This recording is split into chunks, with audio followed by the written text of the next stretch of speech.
उसमें कुछ मुकदमे छुपाने का उनका आरोप क्या है पूरा मामला? देखिए, जो भी शपथ पत्र मैंने दाखिल किया उसमें कोई भी मुकदमे नहीं छुपाए गए। जो भी मुकदमे न्यायालय में चल रहे हैं सिर्फ उतने ही मुकदमों के बारे में शपथ पत्र में दिया जाता है। कोई ऐसे मुकदमे जो न्यायालय द्वारा पूरी तरीके से निस्तारित कर दिया गया हो, जिसमें सारी कार्रवाई समाप्त हो गई हो, न्यायालय से मुक्त कर दिया गया हो, ऐसे मुकदमों के बारे में शपथ पत्र में नहीं दिया जाता। वर्तमान में मैंने जो भी शपथ पत्र में दिया था, जितने मुकदमे न्यायालय में विचाराधीन थे उन्हीं मुकदमों के बारे में दिया गया था। और जो आरोप लगाए गए हैं वो सरासर झूठे हैं। हमको लगता है कि ये सस्ती लोकप्रियता प्राप्त करने का एक हथकंडा है और जो आदमी ये आरोप लगा रहा है वो पराजित होकर के जनता ने उसे बाहर कर दिया। वो तो कभी भी इस स्थिति में होता ही नहीं कि उसे उतना वोट मिलता।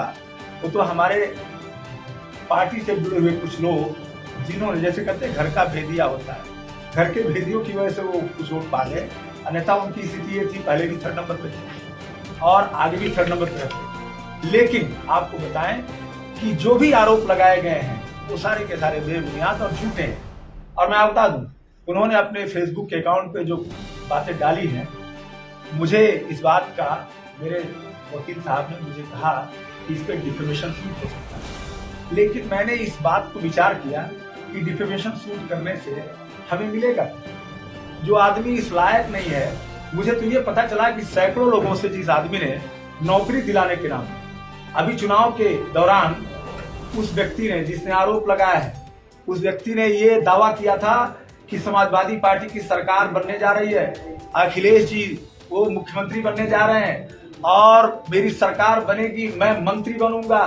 तो लोगों से उसने लाखों रुपए, किसी से 2 लाख, किसी से 4 लाख, किसी से 5 लाख रुपए, सैकड़ों लोगों से उसने ले लिया नौकरी दिलाने के नाम पर। और मेरे पास अभी 3 दिन पहले, मुझे नहीं पता था कि ये घटना कुछ आने वाली है, कोर्ट का मामला था, मेरे पास 24-25 तारीख में वहां विधानसभा के अंदर लोग मिलने आए थे। उन्होंने कहा कि त्रिपाठी जी और मैंने, मुझसे पैसा ले लिया, जयराम पांड्या और उनके बेटे ने पैसा ले लिया और ये देखिए मेरे फेसबुक पर ये दिया हुआ कि मैं पैसे वापस कर दूंगा। लेकिन ये इतने दिनों से पैसे वापस नहीं कर रहे हैं नौकरी दिलाने के नाम पर कि हमारी सरकार बनेगी, हम नौकरी दिलाएंगे। आज इनके ऊपर इतना प्रेशर है कि ये जो है नौकरी दिलाने के नाम पे जो सैकड़ों लोगों से लाखों रुपए लिए हुए हैं, वो प्रेशर है। तो ये उस प्रेशर को डिस्चार्ज करने के लिए कोर्ट चले गए। अरे भाई, कोर्ट चले गए, आपने जो आरोप लगाया क्या आपने उसका परीक्षण किया?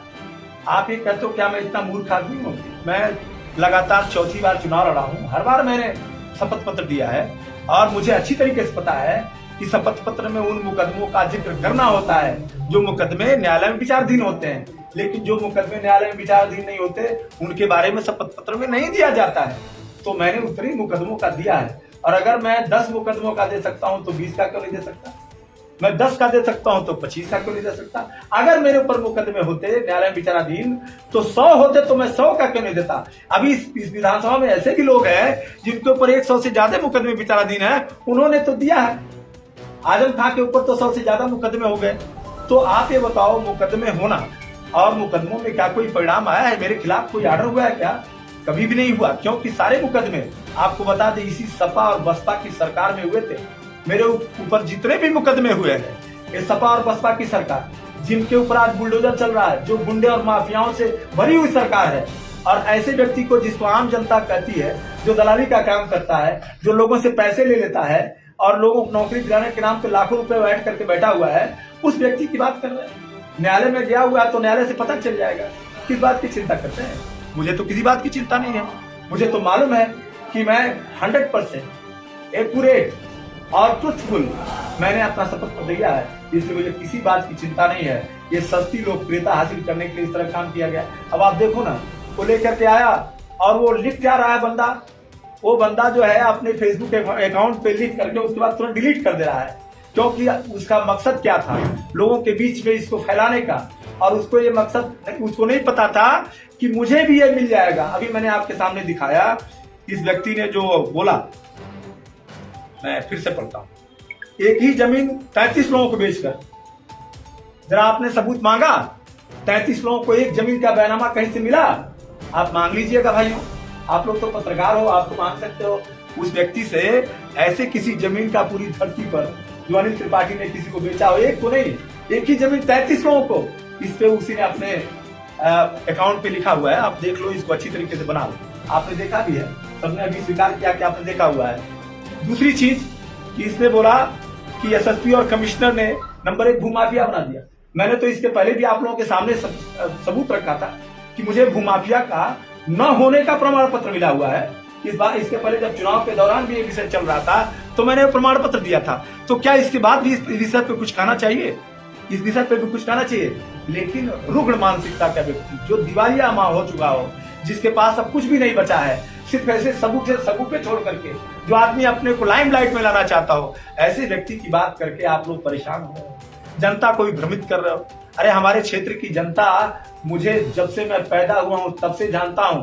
आप इस संत कबीर नगर में पैदा हुआ हूं, मैं यहीं पे पला बड़ा हूं, संत मेहदावल और कर्मा और साथा में पढ़ा लिखा हूं। आप जरा बता दो, 20 साल से आप लोगों के बीच में लगातार हूं। 2005 में मेरी ब्लॉक प्रमुख पत्नी थी, मेरी पत्नी ब्लॉक प्रमुख थी, और मैं लगातार 7 से लेकर के 22 तक चुनाव लड़ा हूं। 22 में मैं जीता हूं। हर लगातार मैं अपने क्षेत्र की जनता में रहा हूं। जरा हमारे मेहदावल विधानसभा नहीं, हमारे संत कबीर नगर की धरती पर भी एक भी कोई मुकदमा दिखा दीजिए आप लोग। कोई नहीं दिखा सकता, इसलिए कि मैंने ऐसा कोई नहीं। लेकिन मेरा व्यवसाय गोरखपुर नगर में है और मेरी जमीनों पे जो कब्जा करते थे वो समाजवादी पार्टी और बहुजन समाज पार्टी के लोग जो मेरी जमीनों पे कब्जा करते थे। उल्टे जब मैं जाता था उनके खिलाफ करने तो वो सत्ता में रहते थे, वो हमारे ऊपर मुकदमे कराते थे। लेकिन इस देश में संविधान है, इस देश में कानून है, न्याय मिलता है, इसीलिए सारे के सारे मुकदमे मैक्सिमम खत्म हो चुके हैं। जो बचे हुए वो भी खत्म हो जाएंगे। आपके सामने शपथ पत्र है, आप उस शपथ पत्र में देख लेना, वो सारे के सारे जमीन के मुकदमे होंगे। विधानसभा के लोगों से क्या कहना चाहेंगे, क्योंकि एक अलग सा माहौल बना। देखिए, मैं अपने विधानसभा के लोगों से कहना चाहता हूँ कि वह लोग जरा भी उद्वेलित न हो। ऐसे घटिया मानसिकता के लोगों के ऊपर किसी प्रकार की चर्चा करने की जरूरत नहीं है। ये खुद ही मरे हुए हैं। मुझसे तो कहा गया कि इनके ऊपर मुकदमा कर दीजिए। मैंने कहा क्या मुकदमा कर दे? डिफेमेशन सूट की करने की बात की गई कि मानहानि का मुकदमा। मानहानि के मुकदमे में अगले से जिसने मानहानि किया है उसके ऊपर पेनाल्टी होती है, रुपए उससे लिए जाते हैं। और मैं अगर मुकदमा करूं तो करोड़ रुपए देना पड़ेगा। लेकिन जो आदमी खुद ही जो है लोगों से लाखों रुपए, सैकड़ों लोगों से लाखों रुपए लेके बैठा हुआ है और उनका पैसा नहीं दे रहा तो वो कहां से देगा? तो मैंने कहा जाने दो, ऐसे व्यक्ति की चर्चा ही किस बात की करना। अगर आप लोगों ने न पूछा होता तो मैं इस व्यक्ति का नाम नहीं लेता, क्योंकि इस लायक ही नहीं है, इसका स्तर ही नहीं है। और मैं आपको बता दूं, ऐसी बातें करने वाले लोग, इनको जनता के बीच में रहने का जरा भी औचित्य नहीं बनता और न ही जनता के बीच में रहने का इनका अधिकार है। ये सामाजिक और सार्वजनिक जीवन के लिए त्याज्य होने चाहिए ऐसे लोग। और अगर आप लोग जो है इनको महत्व देंगे तो मैं समझता हूं कि अगर आप जैसे प्रतिभावान लोग जो चौथे स्तंभ कहलाते हैं इस लोकतंत्र के, ऐसे लोग इन अगर इन्हें महत्व देंगे अगर आप लोग इनको महत्व देंगे तो फिर ये जो है लोकतंत्र बुरी तरीके से घायल हो जाएगा।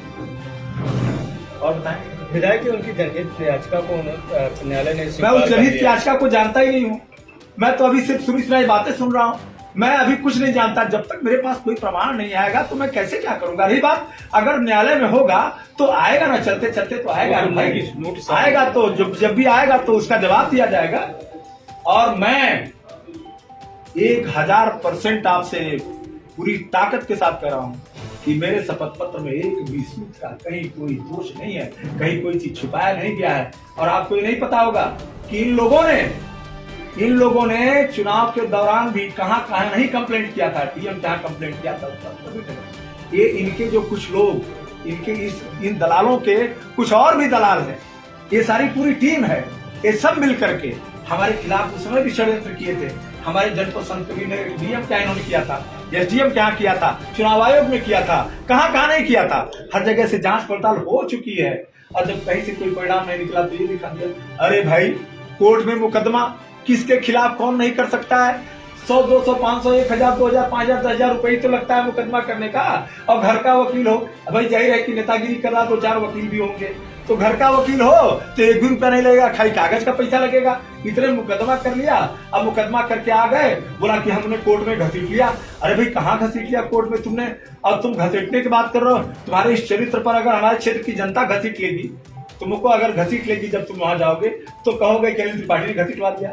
लेकिन मैं अपने क्षेत्र की जनता से आग्रह करूंगा कि वो जो है हमारे सभी शुभेच्छुओं से आग्रह करूंगा वो जरा भी उद्वेलित न हो और ना किसी प्रकार की कोई ऐसी घटना करें, ऐसे व्यक्ति को ये मान करके कि ये मानसिक रूप से रुग्ण व्यक्ति है और इसका जो है ये मानसिक दिवालिया व्यक्ति है, इसे किसी भी हरकत पर कोई जो है प्रक्रिया न करें, ये मैं अपने क्षेत्र की जनता से प्रार्थना करता हूं।